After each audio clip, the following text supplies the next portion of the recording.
Previous class हम लोग का चला था लिंकेज एंड क्रॉसिंग ओवर। ठीक है, तो वीडियो भेजा गया था ग्रुप में और आप लोगों ने कोई कमेंट नहीं किया, तो आई होप कि ये वीडियो आप लोगों को समझ में आ गया होगा। आज हम लोग पढ़ेंगे लिंग निर्धारण। अगली टॉपिक हम लोग की लिंग निर्धारण, सेक्स डिटर्मिनेशन। ठीक है ना। तो देखिएगा, लिंग निर्धारण का मतलब नॉर्मली आप कह सकते हैं कि लिंग मतलब कि सेक्स जो डिटर्मिनेशन है यह आइडेंटिफाई करेगा जो पर्सन होते हैं आपके मेल और फीमेल को। ठीक है ना। तो याद रखेंगे कि जो सेक्सुअल रिप्रोडक्शन है, रिप्रोडक्शन आपके दो प्रकार के होंगे, एक सेक्सुअल एक एसेक्सुअल मोस्टली। ठीक है ना। जो सेक्सुअल रिप्रोडक्शन है, इस सेक्सुअल रिप्रोडक्शन का यह सबसे प्रमुख लक्षण होता है। जो सेक्सुअल रिप्रोडक्शंस होते हैं, ये सेक्सुअल रिप्रोडक्शन का जो सबसे प्रमुख लक्षण होता है कि इस रिप्रोडक्शन के दौरान किसी लिंग का, जब भी हम लिंग की बात करेंगे मेल और फीमेल की, तो इस रिप्रोडक्शन के बाद किसी न किसी पर्सन का या किसी न किसी लिंग का निर्माण होगा। दैट मीन्स मेल और फीमेल का फॉर्मेशन है। ठीक है ना। तो सेक्सुअल रिप्रोडक्शन का जो सबसे अहम या जो सबसे मेन प्रॉपर्टीज है वो आपका है लिंग निर्धारण की, कि अगर इस प्रकार का रिप्रोडक्शन होता है तो यह कंडीशन क्रिएट होगी, लिंग निर्धारण की कंडीशन बनेगी, मतलब जो पर्सन होंगे वो मेल बन सकते हैं या फीमेल बन सकते हैं। ठीक है, चलिए। तो अब कह रहा है कि इनके निर्माण के समय, मतलब कि जब इस लिंग के निर्माण के समय, ठीक है ना, इस लिंग के निर्माण की बनने की जो प्रक्रिया होती है, मतलब जो जब इस लिंग का निर्माण होता है, यह जो प्रोसेस होती है आपकी गैमेटोजेनेसिस कहलाती है। क्या कहलाती है? गैमेटोजेनेसिस कहलाती है।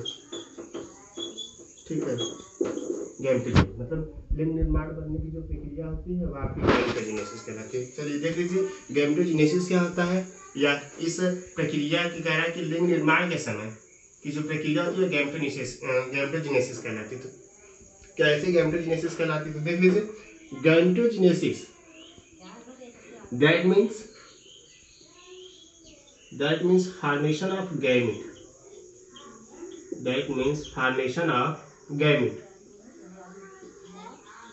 मतलब गैमेटोजेनेसिस के समय या जो जो गैमेटोजेनेसिस की प्रोसेस होती है, इस गैमेटोजेनेसिस की प्रोसेस में इसका निर्माण होगा, गैमेट का निर्माण होगा, गैमेट बनेंगे। चलिए, जब गैमेट बनेंगे तो आप जानते हैं कि जो गैमेट होते हैं आपके दो प्रकार के होते हैं। ठीक है, दो प्रकार के होते हैं, एक आपका मेल गैमेट और एक आपका फीमेल गैमेट। चलिए, मेल गैमेट या ओआर आप स्पर्म लिख सकते हैं, जिसको हिंदी में शुक्राणु कहते हैं। ठीक है, यह मेल गैमेट है आपका। ठीक है ना। नर युग्मक है जिसको हम लोग हिंदी में शुक्राणु कहते हैं, इंग्लिश में स्पर्म कहते हैं। फीमेल गैमेट ओआर ओवा आप लिख सकते हैं या एग। ठीक है ना, या आपके फीमेल गैमेट। तो gametogenesis that means formation of gamete, gamete के निर्माण की जो प्रक्रिया होती है।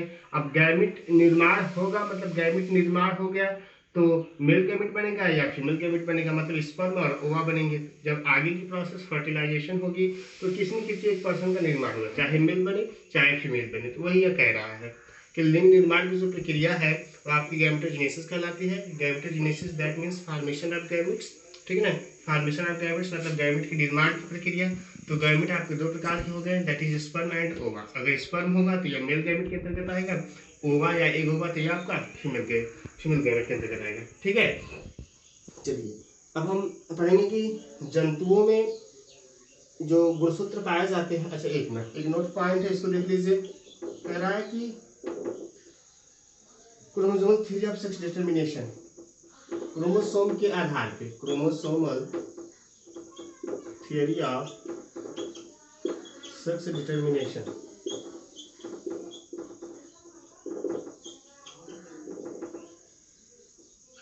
ठीक है ना, chromosomal theory of sex determination कह रहा है कि क्रोमोसोम के आधार पे जो लिंग निर्धारण का जो थियरी है वह किस वैज्ञानिक ने दिया था। तो वैज्ञानिक का नाम है मैकलंग।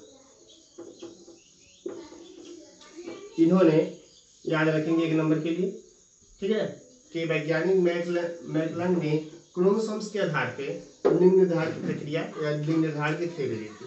ठीक है ना, यही है chromosomal theory of sex determination किसने दिया था, या हिंदी में आप कह सकते हैं कि लिंग निर्धारण का गुणसूत्रवाद, लिंग निर्धारण का गुणसूत्रवाद किसने दिया था, तो किसने दिया था, मैकलन ने। ठीक है ना, चलिए आगे हम चर्चा करेंगे कि जब गुणसूत्र की बात आ गई तो जंतुओं में कितने प्रकार के गुणसूत्र पाए जाते हैं। तो जंतुओं में कितने प्रकार के गुणसूत्र पाए जाते हैं, 2 टाइप्स, 2 प्रकार के। ठीक है ना, जंतुओं में कितने प्रकार के गुणसूत्र पाए जाते हैं, 2 प्रकार के।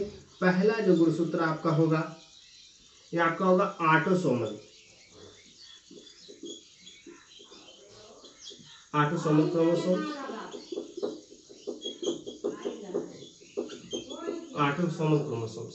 ठीक है ना, या इसी को सोमैटिक क्रोमोसोम्स भी कहते हैं।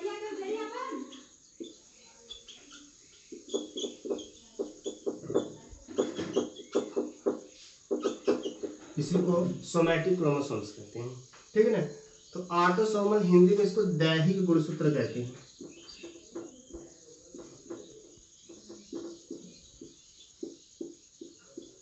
दैहिक गुणसूत्र, दैहिक मतलब शारीरिक। ठीक है ना, तो इस गुणसूत्र के अंतर्गत जो शारीरिक जो संरचना होती है, जो शारीरिक लक्षण होते हैं वह आते हैं। ठीक है, दूसरा आपका है लिंग गुणसूत्र, सेक्स क्रोमोसोम्स।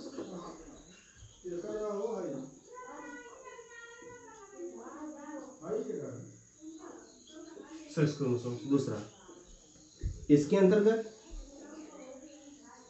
इसमें लिंग का निर्धारण, मतलब इसके अंतर्गत जो पर्टिकुलर जो लिंग है उसका डिसाइडेशन होता है, उसका स्पष्टीकरण होता है। ठीक है ना, कि पर्सन मेल बनेगा कि फीमेल बनेगा।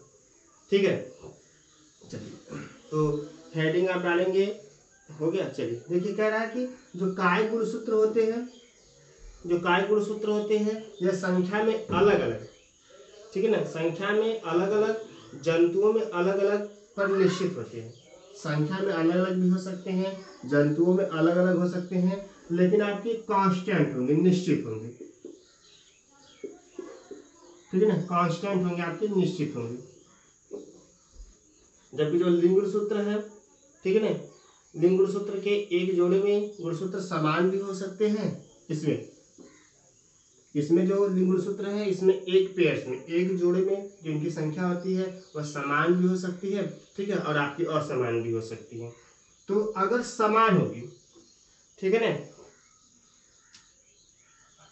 तो अगर समान गुणसूत्र होंगे, चाहे इसकी बात करें चाहे इसकी बात करें, तो ऐसे गुणसूत्र आपके समजात गुणसूत्र कहलाते हैं। अगर जो गुणसूत्र है यह समान है, ठीक है ना, इक्वल है, तो यह आपके कैसे गुणसूत्र कहलाएंगे, समजात, होमोलॉगस क्रोमोसोम्स, होमोलॉगस क्रोमोसोम्स। ठीक है ना, अगर वही गुणसूत्र आपके अलग अलग हैं, असमान है, असमान है, तो ये गुणसूत्र आपके कैसे कहलाएंगे, विषम जात। विषम मतलब भिन्न होता है, आप जानते हैं, विषम जात गुणसूत्र, इसको लोग हेटेरोलॉगस कहते हैं।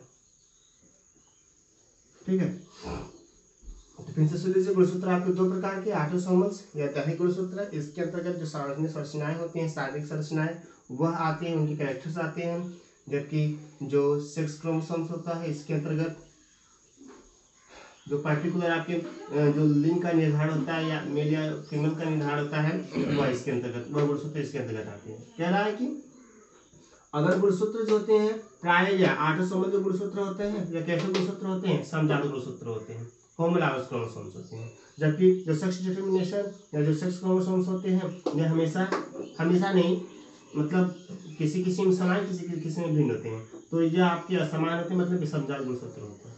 ठीक है, चलिए तो अब हम पर्टिकुलर मनुष्य की बात करेंगे।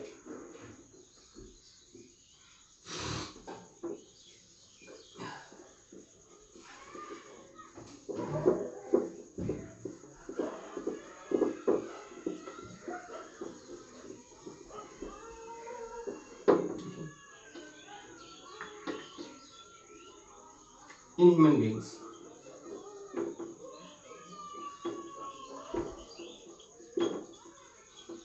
इनमें। चलिए मनुष्य में आप जानते हैं कि टोटल गुणसूत्रों की संख्या 46, टोटल गुणसूत्रों की संख्या 46। इसी को हम जोड़े में बात कर ले कितना 23 पेयर्स 23 जोड़े। मनुष्यों में टोटल गुणसूत्रों की संख्या 46 होती है। अगर हम इसे 46 को पेयर्स में लिखेंगे जोड़ों में तो कितना आएगा 23। चलिए अभी आप पढ़ के आए हैं कि गुणसूत्र कितने प्रकार के होते हैं, 2 प्रकार के। एक आपका ऑटोसोमल,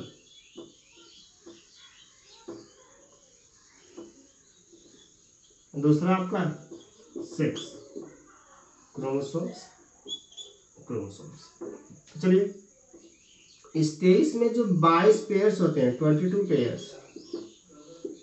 ये आपके कैसे होते हैं ऑटोसोमल, या संख्या में 44, 22 गुना 44। चलिए जो सेक्स क्रोमोसोम्स होते हैं ये आपके 1 पेयर्स होते हैं, 1 पेयर्स या संख्या में 2, तो 44 को 46 मतलब टोटल गुणसूत्र कितने हो गए आपके 46। ठीक है। और हमने अभी समझाया आपको कि जो ऑटोसोमल्स होते हैं, जो टाई गुणसूत्र होते हैं, यह हमेशा कैसे होते हैं होमोलॉगस, हमेशा समान होंगे। आपके अलग अलग जंतुओं में अलग अलग प्रकार के परिणाम निश्चित होंगे, ठीक है ना, समान होंगे। और यह आपके विषमजात मतलब असमान होंगे, असमान।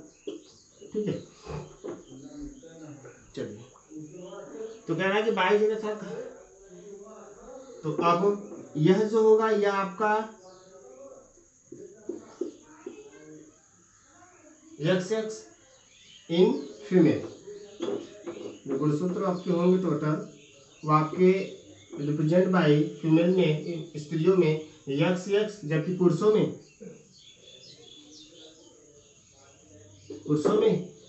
XY। ठीक है ना। तो XY देखिएगा किताब में फिगर दिया होगा, तो फिगर में कुछ इस प्रकार के फिगर बनाए गए होंगे ऐसे करके, या 1 जोड़ी हो गया या आपका 2 जोड़ी हो गया, ऐसे बनाया गया होगा। ठीक है ना। तो 22 जोड़ी जो होंगे वह बिल्कुल इक्वल होते हैं, समान होते हैं, चाहे पुरुष हो चाहे महिलाएं हो। इनमें जो ऑटोसोम्स जो गुणसूत्र होते हैं ये आपके इक्वल होंगे। जब आप जाएंगे 23 पेयर्स पे, 23वां जोड़े पे, तो 23वां जोड़े पे आपको रिप्रेजेंट बाई XX और XY मिलेगा। तो जो XX होगा तो ये आपका फीमेल को क्रिएट करेगा, और जो XY होंगे वो आपके मेल को क्रिएट करेंगे। तो इनमें देखिएगा, इनमें 2 कंडीशन बनती है। इनमें जो X गुणसूत्र होता है वह थोड़ा बड़ा होता है, ठीक है ना, और जो Y गुणसूत्र होता है ये आपको थोड़ा सा छोटा होता है। ठीक है ना, यह कंडीशन।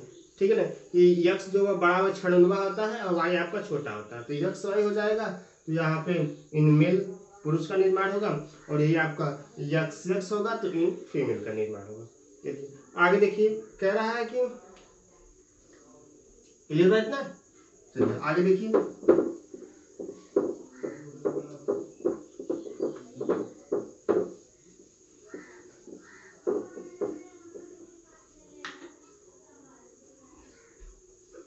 कह रहा है कि यदि समजात काय गुणसूत्र, अभी चर्चा हुई जो काय गुणसूत्र होते हैं हमेशा समजात होते हैं, होमोलॉगस होते हैं। ठीक है ना। कह रहा है कि यदि समजात काय गुणसूत्रों को A से रिप्रेजेंट किया जाए, समजात कायिक गुणसूत्र इसको रिप्रेजेंट किया जाए किससे, A से प्रदर्शित किया जाए। ठीक है ना। अगर A से प्रदर्शित किया जाए तो स्त्रियों में in female 2A plus XX। कोई डाउट किसी को? 2 कहाँ से आया, क्योंकि ये पेयर्स को निगेट कर रहा है, तो टोटल संख्या में 44 होते हैं। ठीक है ना। तो A काय गुणसूत्र आपका मतलब कि 22 और गुणे 2, 22 गुना 44 हो गया, 44 एक 45 एक 46। ठीक है ना। 2 मतलब ये आपका 22 हो ही गया, 22 जोड़ा, तो 22 गुणे 2 बराबर 22 गुना 44 एक 45 एक 46 हो गया आपका। इनमेल में आ जाइए, ठीक है, इनमेल में आ जाइए, तो 2A प्लस X और यहाँ पे Y हो जाएगा। सेम कंडीशन, 22 गुना 44 45 से 46 आपका। ठीक है। चलिए अब आगे देखिए, तो कह रहा है कि जब यहाँ से गैमेट का फॉर्मेशन होगा, जब यहाँ से गैमेट मतलब जब युग्मक बनेंगे, ठीक है ना, तो कितने टाइप के युग्मक बनेंगे? 2 प्रकार के। यहाँ से जब युग्मक बनेंगे तो 2 प्रकार के युग्मक बनेंगे। a प्लस यक्स पहला युग्मक हो गया यहाँ से, और जो दूसरा युग्मक बनेगा वह a प्लस यक्स, यह हो जाएगा। दोनों को हम ऐड करके 2a प्लस यक्स लिख सकते हैं। कोई दिक्कत किसी को? देखिए, जब स्त्रियों में युग्मक का निर्माण होता है, गैमेट का फॉर्मेशन होता है, तो आप जानते हैं, अभी हमने बताया है कि ओवा या एग, ठीक है ना। जब ये ओवा या एग बनेंगे तो उसमें 2 टाइप्स के एग बनते हैं। 2 टाइप्स क्या? दोनों समान ही है, होमोलॉगस से समजात है, तो a प्लस एक्स और a प्लस एक्स, ठीक है ना। तो दोनों को मिला के हम 2a प्लस एक्स लिख सकते हैं। ये 2 प्रकार के युग्मक बनेंगे, ठीक है ना। क्योंकि समजात है तो आप मान लीजिए। चलिए पुरुषों की बात करते हैं। इनमें जब जो स्पर्म का फॉर्मेशन होता है, इनमें जब शुक्राणुओं का निर्माण होता है, तो इसमें आपके कन्फर्म 2 प्रकार के स्पर्म निकलते हैं। 2 प्रकार के, एक आपका यक्स प्लस यक्स हो जाएगा, a प्लस यक्स हो जाएगा पहला युग्मक। दूसरा जो युग्मक होगा वह आपका a प्लस वाई, ठीक है ना। इन मेल्स में 2 प्रकार के आपके बनेंगे शुक्राणु। पहला जो होगा a प्लस एक्स, ठीक है ना, और दूसरा प्लस होगा आपका a प्लस वाई। देख लीजिए, इसको भी हम लिख सकते हैं a मतलब 2a प्लस एक्स वाई, यह आ गया आपको। कोई डाउट? ठीक है ना। अब आगे देखिए,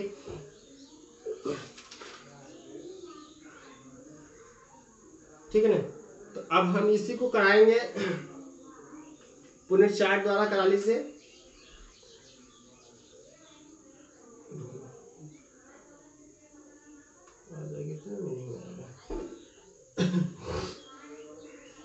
इतना क्लियर हुआ? चलिए इसको हम मिटा लेते हैं। अब देखिए यहीं पे देखिए, चलिए इन मेल इन फीमेल,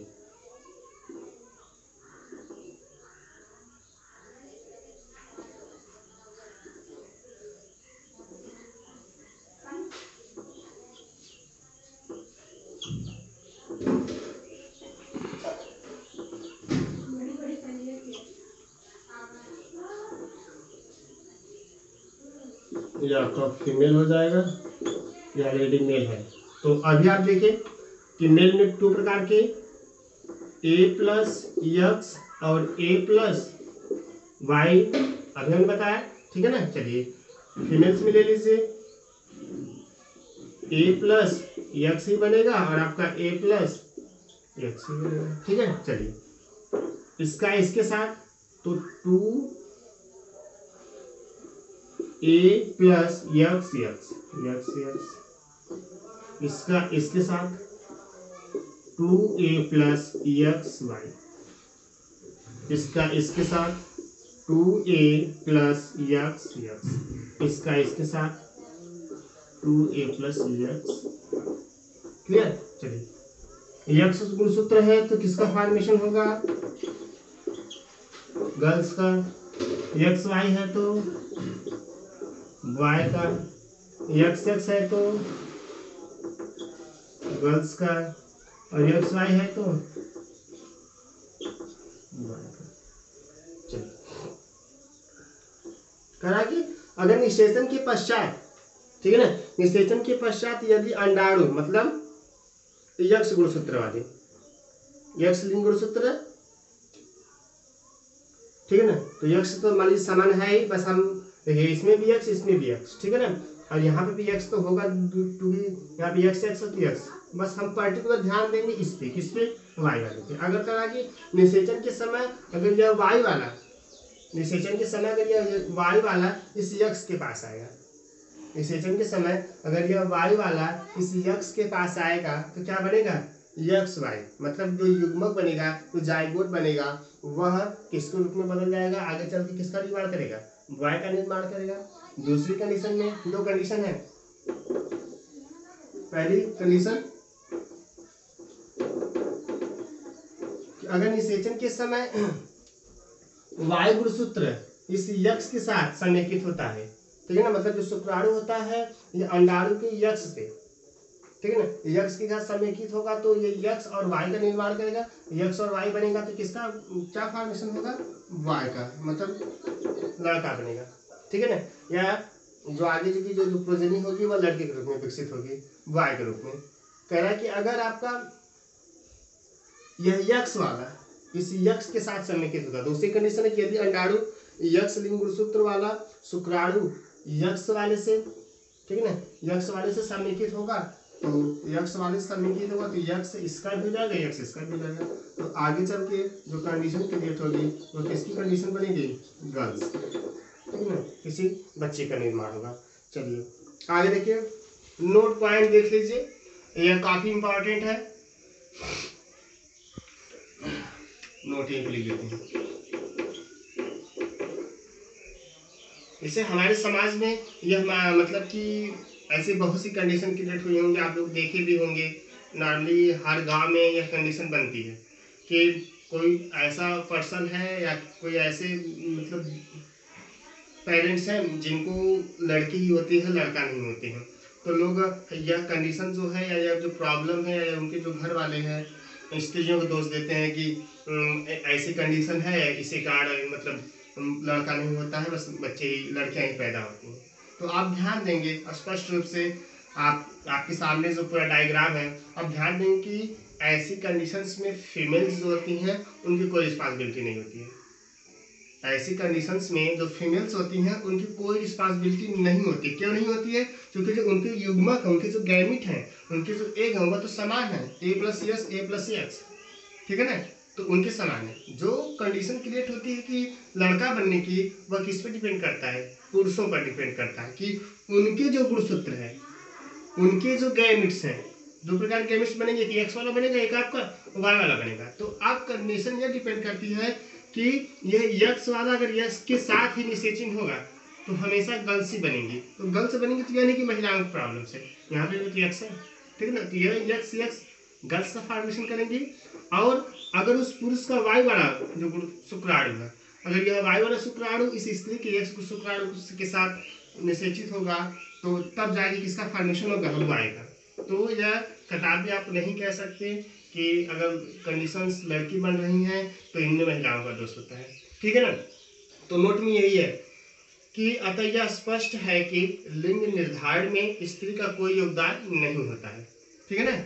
लिंग निर्धारण में स्त्री का कोई योगदान नहीं होता है, क्योंकि स्त्री में बनने वाले सभी शुक्राणु, सभी अंडाणु जो होते हैं वह समान होते हैं, A+S A+S, ठीक है ना, होते हैं। जबकि लिंग निर्धारण के लिए, मतलब लड़का बनने के लिए, लिंग निर्धारण के लिए वाई गुणसूत्र युक्त शुक्राणु भी उत्तरदायी होता है। तो वाई गुणसूत्र शुक्राणु किसका होगा, मेल का होगा, मतलब मेल की रिस्पॉन्सिबिलिटी होती है, नॉट फीमेल्स की।